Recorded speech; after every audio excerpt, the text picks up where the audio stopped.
En manchette ce soir, l'usine Arbec à Amos forcée à l'arrêt. Près d'une centaine de travailleurs licenciés dès le 20 décembre. Un nouveau CPE voit le jour à Lorrainville. C'est certain que c'est un plus pour une population comme Lorrainville. Je veux dire, d'avoir une garderie dans sa cour, c'est winner. Et le transport rural assuré à Rouyn-Noranda. Depuis le 3 novembre, on a eu un troisième transport, donc on en a maintenant un le matin, un le midi et un le soir. Ici Anthony Dallaire et le TVA 18h débute maintenant.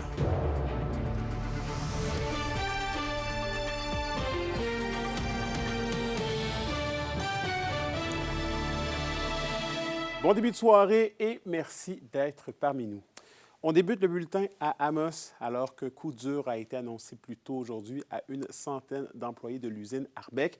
Ils se verront temporairement privés de leur emploi quelques jours avant Noël. Un reportage de Roxane Caillouette. Environ une centaine d'employés sont touchés par la suspension des activités de produits forestiers Arbec à Amos, qui aura lieu le 20 décembre prochain, et ce, pour une durée indéterminée. L'entreprise explique cette décision par la baisse de la demande et des prix. Amener cette nouvelle-là aujourd'hui, de fermer de façon indéterminée notre usine, considérant ces paramètres-là. Fondamentalement, il y en a 4. Le premier, c'est la demande qui est très, très basse, historiquement bas en ce moment, qui fait une pression énorme sur les prix de nos produits, les coûts de la fibre et de la biomasse au Québec. Puis ensuite, c'est le corridor de vente où ce qu'on vend, nous, à Amos. Selon le président et chef de la direction d'Arbec, la suspension des opérations est nécessaire afin de protéger la viabilité à long terme de l'entreprise. La décision d'aujourd'hui étant aucunement liée à la performance de ces gens-là et leur engagement, c'est vraiment une question de marché. Donc, nous, ce qu'on va faire au cours des prochains jours, c'est s'atteler avec les syndicats et le ministère de l'Emploi pour être capable de faire un processus de requalification de ces emplois-là le plus tôt possible. M. Janel souhaite être rassurant et explique que l'usine ne sera pas démantelée et que les actifs seront maintenus, entretenus et sécurisés. C'est sûr que pour nous, Amos, c'est stratégique. Puis en aucun temps, on voudrait laisser aller cette usine-là. Puis il n'y a aucune question non plus de démanteler. Au contraire, il y a quand même un petit contingent d'employés qui vont être affectés justement à surveiller les équipements et les maintenir là, en bonne santé. Là. Cette décision n'affecte pas les autres installations d'Arbec en Mauricie et au Nouveau-Brunswick. Arbec réévaluera la situation et examinera la possibilité d'un redémarrage dès que le contexte économique le permettra. Pour l'instant, aucun calendrier ne peut être annoncé. Roxane Caillouette pour RNC Nouvelles. Et au Témiscamingue maintenant, la famille de chez Calimero s'agrandit en ouvrant un nouveau centre de la petite enfance.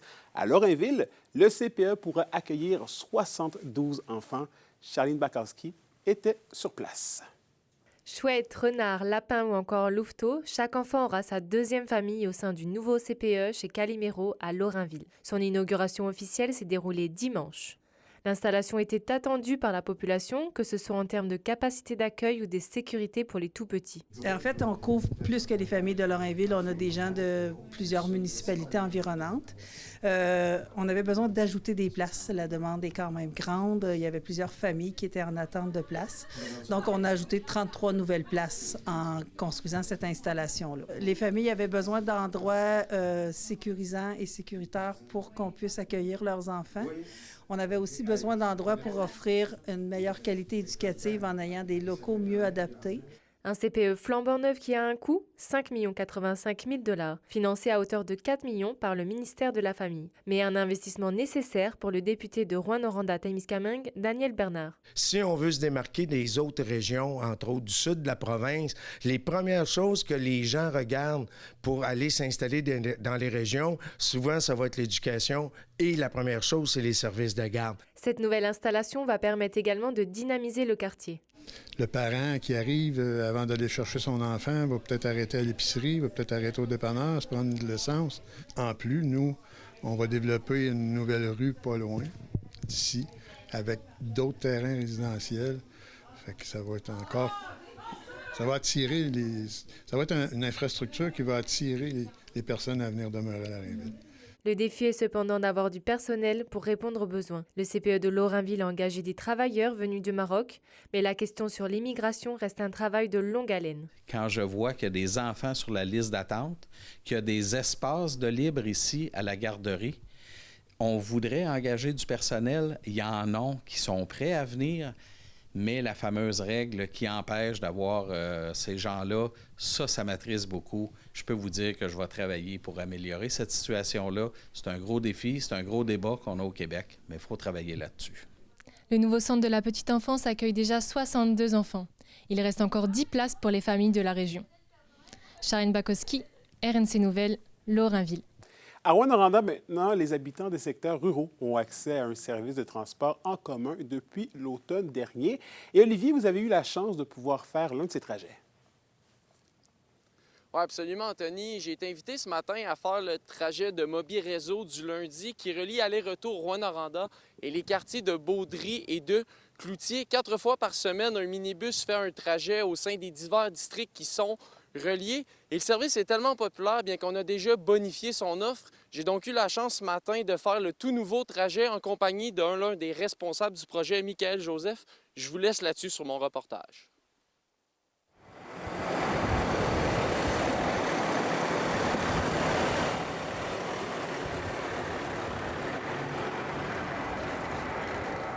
Depuis septembre dernier, les quartiers ruraux de Rouyn-Noranda ont maintenant accès à un service de transport en commun grâce à Mobi-Réseau, disponible du lundi au jeudi. Une journée vraiment titrée selon les districts. Donc, on a divisé les districts Est, Ouest, Nord et Sud. Et c'est ce qui fait justement que le lundi, on est à tel endroit, le mardi, etc. Au départ, le service offrait des trajets le matin et le soir. Mais voilà que depuis 2 semaines, celui-ci a été bonifié. Depuis le 3 novembre, on a eu un 3e transport. Donc, on en a maintenant un le matin, un le midi et un le soir. Et pour avoir sa place, il y a 2 moyens de réserver. Bien, il y a 2 façons de le faire. Donc, c'est possible d'appeler. Donc, on a nos réseaux d'entraide qui sont là pour prendre les appels, prendre les réservations. Et les gens qui sont plus à l'aise avec l'informatique peuvent se rendre sur notre site web bénévolern.com/mobiréseau pour réserver leur place. Cette décision de mettre un service de plus le midi s'explique par le succès que rencontre le projet pilote. Il y a eu une très belle réception. Les gens étaient très contents. On l'a vu aussi, on l'a entendu de plusieurs façons. Les gens sont très contents de pouvoir avoir ce service-là. Je tiens à le rappeler, service complètement gratuit qui permet aux gens des quartiers ruraux de s'en venir directement en ville sans aucun coût. Par ailleurs, certaines municipalités commencent à s'intéresser à cette initiative unique. On a participé au forum Vivre et vieillir autrement en Abitibi-Témiscamingue où on présentait le Mobi-Réseau. Et il y a plusieurs, justement, autres municipalités qui sont venues nous voir, d'autres villes qui sont venues nous voir pour en savoir plus. J'ai aussi des rencontres dans le futur pour parler avec eux du projet et comment ça pourrait devenir aussi chez eux. Bien qu'il ne soit qu'au stade de projet pilote, les acteurs qui le chapeautent aimeraient bien qu'il devienne permanent au cours des prochaines années. Olivier Morin, RNC Nouvelles, Rouyn-Noranda. Vos réponses à la question du jour TVA. Une présentation de la Clinique infirmière Nord-Ouest présente partout dans la région. Nous vous offrons des consultations rapides avec des infirmières et infirmières praticiennes spécialisées. En nouveauté, le service de téléconsultation. Et à la question du jour, on vous demandait est-ce que les municipalités devraient davantage miser sur le développement du transport collectif? Et vous avez répondu oui à 68 %.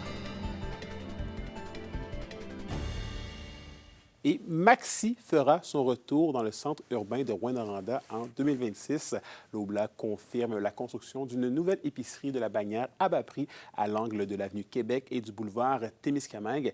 Les travaux devraient débuter au printemps prochain et s'échelonner sur quelques mois. Une centaine d'emplois seront créés. Maxi compte une autre épicerie sur le territoire de Rouyn-Noranda dans le quartier des Vins. En 2015, l'Oblat avait fermé une succursale Maxi sur l'avenue La Rivière, alors en local depuis 3 ans.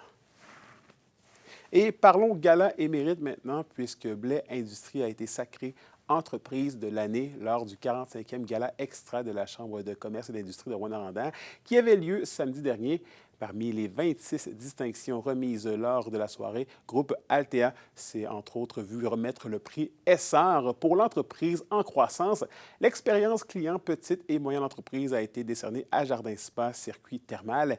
Et parmi les autres moments forts de l'événement, un hommage a été rendu à la mairesse sortante de Rouyn-Noranda, Diane Dallaire, pour son apport au développement économique de la ville de Rouyn-Noranda. L'indice boursier minier au TVA Nouvelle 18h est une présentation de GFM Groupe Financier. Dirigeants d'entreprises et particuliers, fiez-vous aux experts de GFM pour vos placements, assurances de personnes et assurances collectives. Car pour vous, ils vont au-delà de la finance. Ossisquo en Fête lance la toute première édition de la Tournée des quartiers. Quoi savoir de cette nouvelle initiative qui se déplacera dans les quartiers ruraux de Rouyn-Noranda? Les réponses au retour.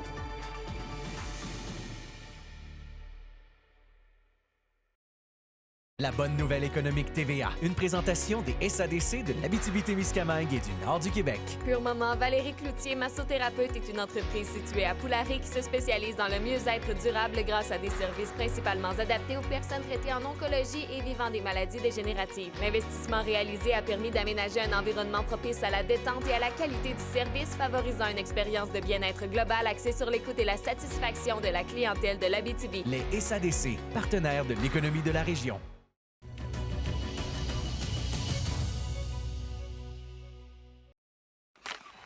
Tu veux faire ça? Ça? Ça? Entraîne-toi! Location MSN de Val-d'Or.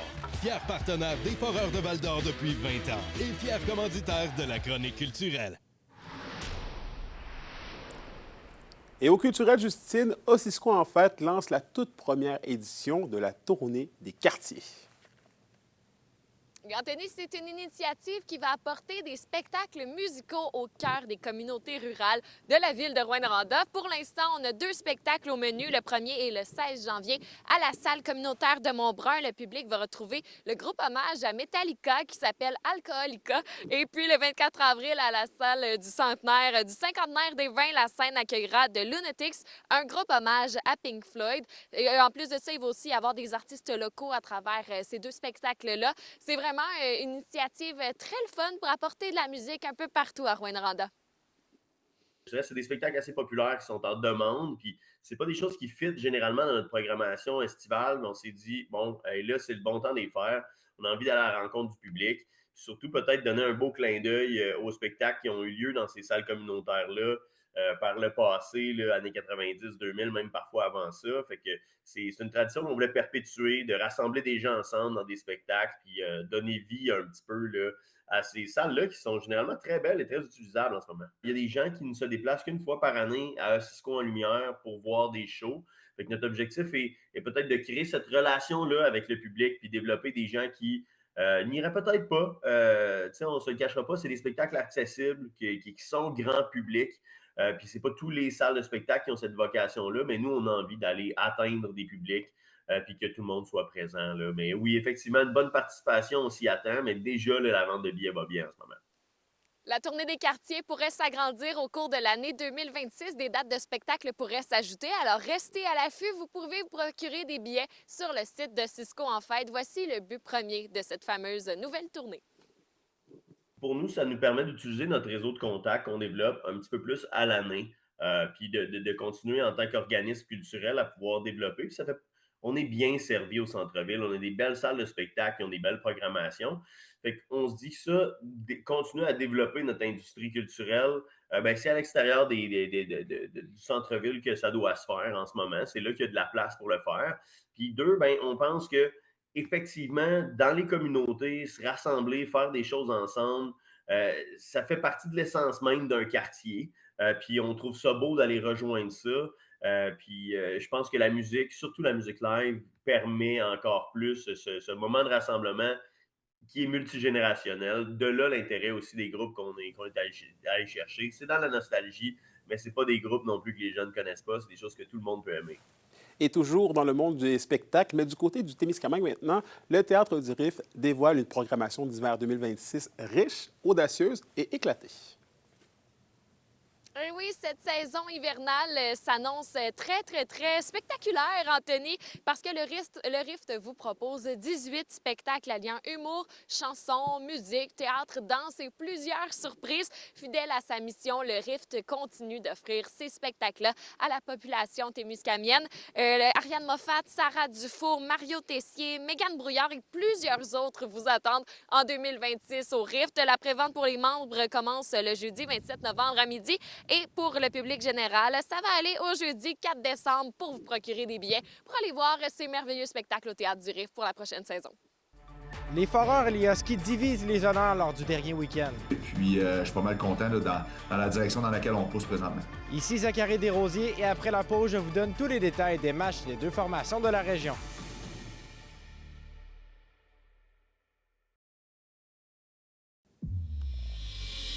Et au sport maintenant, la meilleure et la pire équipe de la LHJMQ prenait la route de l'Abitibi-Témiscamingue en fin de semaine et elles ont connu des résultats intéressants face aux Foreurs et aux Huskies. Zachary Desrosiers nous résume. Foreurs et Huskies disputaient chacun 2 matchs au courant de la fin de semaine. Du côté du Vert-et-Or, ils ont baissé pavillon 5-2 vendredi soir face à l'Armada de Blainville-Boisbriand, mais s'est repris avec une victoire convaincante de 6-1 samedi face au Dracard de Bécomo. Des résultats divisés mais vus d'un bon œil pour l'entraîneur-chef Maxime Desruisseaux. Je te dirais qu'en fin de semaine, quand même bien que contre l'Armada, ça a commencé, tu sais, après une période et demie, le score n'était pas clairement pas de notre côté, mais je trouve qu'on a compétitionné, on a joué jusqu'à la toute fin, on a eu une excellente troisième période. Notre fin de match contre l'Armada, je te dirais notre deuxième moitié de match contre l'Armada nous a donné des ailes pour le lendemain. On a commencé d'une super belle façon contre le Dracard, puis on connaît le pointage, ça a été extrêmement favorable de notre côté, puis je suis pas mal content dans la direction dans laquelle on pousse présentement.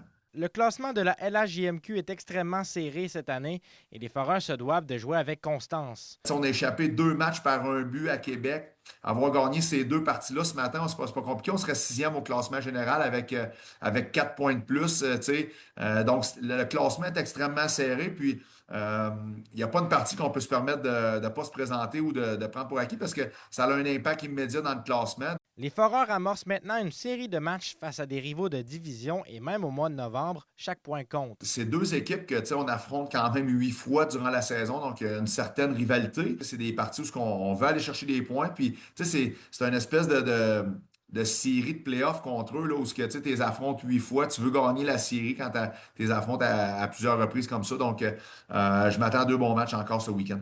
Du côté des Huskies, ils ont vaincu le Dracard vendredi soir 3-1 avant de se faire surprendre par la formation de la Côte-Nord dans un gain des visiteurs par la marque de 1-0 dimanche. Le gardien Luca Beckham a stoppé les 34 lancers dirigés contre lui. La Meute affrontera les Voltigeurs de Drummondville vendredi prochain pour ensuite se diriger vers Gatineau samedi, alors que les Foreurs affronteront les Olympiques vendredi et l'Armada samedi après-midi. Zachary Desrosiers, RNC Nouvelles, à Val-d'Or. Et du côté du karaté maintenant, bonne performance pour les frères Mongrain lors de la première sélection dimanche dernier de l'équipe du Québec junior en karaté. Thierry a récolté la médaille de bronze en combattant chez les élites 16-17 ans de moins de 76 kg. Théo a quant à lui remporté l'or en combat chez les élites 14-15 ans de moins de 70 kg. Théo combattait aussi chez les 16-17 ans de moins de 68 kg afin de pouvoir se qualifier pour les championnats du monde junior qui auront lieu en octobre 2026. Et ce dernier a donc une nouvelle fois accédé à la finale de bronze où il s'est incliné pour se mériter un top 5 chez les élites de 16-17 ans de moins de 68 kg. Et de leur côté, les élèves de l'école karaté Wadokai de Rwanda ont aussi bien performé lors des sélections. Alexandre Saint-Arnaud a obtenu une 2e place en combat dans la catégorie des plus de 84 kg. De son côté, bien qu'elle n'ait pas obtenu de médaille, la jeune karatéka Amy Sweck s'est très bien débrouillée dans la catégorie des 14-15 ans.